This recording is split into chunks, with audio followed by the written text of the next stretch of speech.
इस वीडियो में हम 14 एआई से रिलेटेड न्यूज़ को कवर करने वाले हैं जो इस समय मार्केट में चल रहे हैं। तो पहले न्यूज़ ये है कि अगर आपका सिम एयरटेल का है और अगर आपको एसएमएस भेजने में दिक्कत हो रही है तो इसकी वजह गलत SMSC नंबर हो सकता है।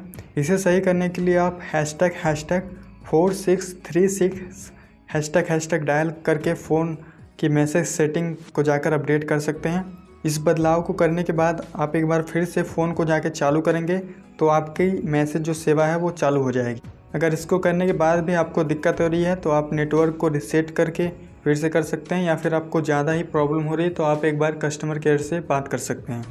ये जो #4636 वाला नंबर जो मैंने बताया है वो जस्ट नॉर्मल पोजीशन के लिए है कि आपको अगर नहीं जा रहा है एक बार आप उसको डायल कर सकते हैं।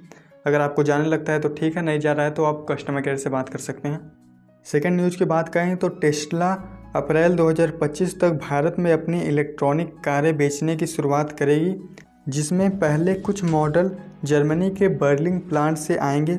कंपनी ने दिल्ली के एरो सिटी और मुंबई के बीकेसी में अपना पहला शोरूम की जगह तय कर ली है।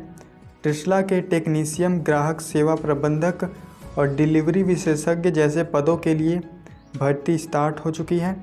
भारत में इसकी पहली कार की कीमत करीब 22 लाख से शुरू होने वाली है।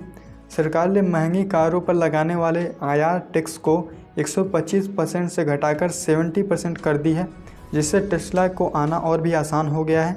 हालांकि टेस्ला कंपनी ने इस पर पूरी तरीके से अपनी बयानबाजी नहीं की है, लेकिन वह भारत से करीबन 1 लाख अरब डॉलर की कार के पार्ट्स खरीदने वाले हैं। थर्ड न्यूज़ की बात करें तो एप्पल के AI powered image playground app पर भेदभाव के आरोप लगे हैं। मशीन लर्निंग वैज्ञानिक जेसेम गिएटमा ने बताया है कि यह ऐप लोगों की त्वचा और रंग और बालों की बनावट को लेकर भेदभाव कर रहा है। उन्होंने ऐसा देखा कि किसी भी जॉब टाइप पर्सन या फिर किसी भी खेल पर आधारित पर्सन को हम इमेज फाउंट में डालते हैं तो उनका कैरेक्टर अलग अलग तरीके से आता है। iOS 18.2 अपडेट में जोड़े गए इस ऐप को एप्पल ने सिर्फ कार्टून चित्र तक सीमित रखा है, लेकिन यह काफ़ी नहीं लग रहा है। इससे पहले गूगल के AI मॉडल पर भी ऐसे आरोप लगे हुए थे कि वो भी ऐसा इमेज को लेकर भेदभाव करता रहता है। फोर्थ न्यूज़ की बात करें तो गूगल मीट में अगला कदम नाम का एक नया टूल जोड़ा गया है जो मीटिंग के बाद ज़रूरी कामों का लिस्ट बनाने वाला है। आखिरी तारीख तक यह तय करने वाला है कि आखिर ये काम किसको सौंपा जाएगा, मतलब जो अगला कदम है वो आखिरी समय में यह तय कर पाएगा कि किसको ये मीटिंग का मेन पर्सन बनाया जाए। साथ ही लाइव कैप्शन हिस्ट्री फीचर के भी ऑप्शन दिए गए हैं। 30 मिनट तक कैप्शन देखने का ऑप्शन दिया गया है। कैप्शन हिस्ट्री के सभी मीट्स के लिए उपलब्ध होंगी, जबकि अगला कदम सुविधा सिर्फ बिजनेस और प्रीमियम यूजर्स को देने वाले हैं।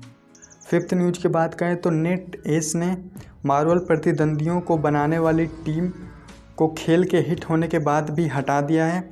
यह फैसला गेम के रिलीज होने के सिर्फ 2 महीने बाद लिया गया था, जबकि गेम 11 दिनों में 20 मिलियन खिलाड़ियों को जोड़ा था। NetEase ने इसे कंपनी के अंदर किए गए बदलावों की वजह बताई है, जिससे कंपनी को प्रॉब्लम हो रही थी। इसी वजह से शायद इस गेम को हटा दिया गया है। 6 न्यूज़ की बात करें तो उबर ने भारत में ऑटो रिक्शा ड्राइवरों के लिए कमीशन वाला मॉडल शुरू किया है। अब ड्राइवर कंपनी को कमीशन नहीं देंगे, बल्कि एक छोटा सा उनका शुल्क भरना होगा सदस्यता का। किराया ड्राइवर और सवारी आपस में ही तय करने वाले हैं। यह बदलाव रैपिडो और नामना यात्री जैसे कंपनियों की तरफ से हुई है। उबर ने कहा है कि वह किसी को नुकसान नहीं पहुंचाना चाहता है, लेकिन अलग अलग राज्यों में इसके लिए अलग अलग चीज़ें होने वाली हैं। जैसे किसी राज्य में शायद इसको मिल जाए अनुमति, लेकिन किसी राज्य में हो सकता है इसको अनुमति ना मिले। 7th न्यूज़ की बात करें तो पोलैंड में 750 से 600 ईसा पूर्व की लुसाटियन संस्कृति से जुड़ी 26 प्राचीन लोहे की वस्तुओं में से 4 में दुर्लभ उल्कापिंड लोहे का इस्तेमाल पाया गया था। वैज्ञानिक जांच से पता चला है कि लोहा दूर से नहीं बल्कि स्थानीय रूप से मिला था।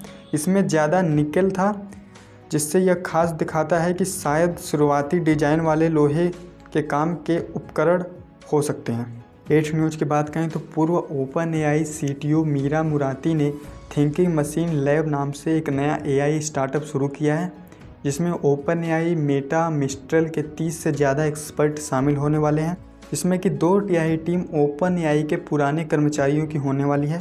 इसमें बैरेट जोफ टेक्नोलॉजी हेड होने वाले हैं, जबकि जॉन सुलमैन मुख्य वैज्ञानिक का रोल निभाने वाले हैं। यह कंपनी एआई को इंसानों के मूल्य से जोड़े गए और उससे ज़्यादा सुरक्षित उपयोगी बनाने के लिए बनाई गई है। फिलहाल यह कंपनी अपने कंपनी को आगे बढ़ाने के लिए बिजनेसमैन से फंड को इकट्ठा कर रही है। 9th न्यूज़ की बात करें तो गूगल टीवी स्ट्रीमर 4K ने एक नया रिमोट जारी किया है, जिसमें से अब रिमोट को दबाने पे एक बटन वाला फीचर ऐड किया गया है, जिसमें अगर आप रिमोट को टीवी के सामने प्रेस करते हैं तो उसमें बटन का ऑप्शन दिया गया है। पहले शायद ये ऑप्शन नहीं था, इसमें ऑप्शन दिया गया है। इसकी कीमत $100 के आसपास होने वाली है, जो कि लगभग में 8,399 रुपये होने वाली है। एंड्रॉयड टीवी और OS पर ये AI तकनीक आसानी से चल सकता है। बाकी ये न्यूज़ मैंने इसलिए कवर की क्योंकि मुझे लगा शायद इसको बता देना चाहिए। 10th न्यूज़ की बात करें तो नई भूकंपीय डेटा से पता चलता है कि पृथ्वी का आंतरिक कोर पूरी तरह ठोस नहीं हो सकता है। 1991 से 2024 तक आए 221 भूकंप के अध्ययन से वैज्ञानिकों ने भूकंपीय तरंगों में अनोखे बदलाव देखे हैं, जिससे कोर की बजट और गति पर नए नए सवाल खड़े हुए हैं। यह सवाल नेचर जियोसाइंस में प्रकाशित हुआ है, जिसमें यह पाया गया है कि कोर की धीमी गति पृथ्वी के घूमने की रफ्तार और दिन की लंबाई को भी थोड़ा बदल सकती है। यह खोज पृथ्वी के चुंबकीय और टेम्परेचर वाले क्षेत्रों को समझने में मदद कर सकती है। 11th न्यूज़ की बात करें तो फाइवर ने फाइवर गो नाम का एक नया प्लेटफॉर्म लॉन्च किया है, जिसमें फ्रीलांसर अपने काम को AI के रूप से कर सकेंगे। इसमें पर्सनल AI बनने का टूल दिया गया है, जो लोगों को वॉइस जनरेट करके दे सकता है, जो लोगों को कंटेंट राइटिंग करके दे सकता है। बहुत से AI फीचर्स इसमें ऐड किए गए हैं, जो कि केवल सब्सक्रिप्शन वाले लोगों के लिए होने वाले हैं, जिसकी कीमत $25 प्रति मंथ के रूप में बताई जा रही है। हालांकि ये फाइबर का AI model normal AI model की तरह ही है। अगर आप ChatGPT का यूज करते हैं उससे भी हो जाता है, लेकिन जो लोग चाहते हैं फाइबर का AI मॉडल यूज करना, उनके लिए तो $25 पर मंथ के हिसाब से फाइबर ने फाइबर गो नाम का एक प्लेटफॉर्म ऐड किया है अपने ऐप में। 12th न्यूज़ की बात करें तो HP ने $116 मिलियन में ह्यूमन के सॉफ्टवेयर के कर्मचारियों को खरीद लिया है, लेकिन AI पिन डिवाइस बंद कर दिया गया है। खराब प्रदर्शन और तकनीकी दिक्कतों के कारण 28 फरवरी के बाद AI पिन काम नहीं करेंगे। अब HP ह्यूमन और कॉस्मस AI सिस्टम को अपने कंप्यूटर और प्रिंटिंग में इस्तेमाल करने वाला है। 13 न्यूज़ की बात करें तो मेटा ने 29 अप्रैल को होने वाले एल लामा कॉन इवेंट की घोषणा की है, जहां कंपनी अपने नए एल लामा 4 AI मॉडल और open AI source AI tool के बारे में बताने वाली है। खबरों के मुताबिक मेटा 2024 में AI प्रोजेक्ट पर $80 खर्च करने की योजना बना रही है।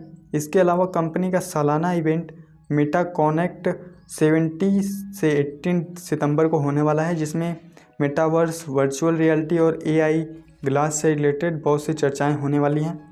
14th न्यूज़ की बात करें तो 1920 में मिस्र के अधिकारी मैकेट्रे की कब्र से 4000 साल पुराना लकड़ी का अनाज का भंडार मिला है, जिसमें 15 छोटी छोटी मूर्तियों के रूप में मॉडल बनाए गए थे, जो अनाज उठाते थे और अनाज को एक सही जगह पर व्यवस्थित करते थे और लोगों में उस अनाज को बांटते थे।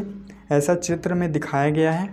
उनकी कब्र से 24 और मॉडल भी मिले थे, जो कि अनाज के बगीचे और नावों के दृश्य को भी दिखाते थे कि अनाज बोते कैसे थे और उसको कैसे उसका पालन करते थे, ऐसा वैसा।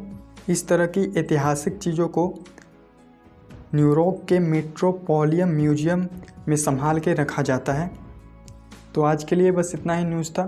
बाकी आप सबके लिए थैंक यू कि आप इतने टाइम तक हमारे साथ बने रहें। बाय।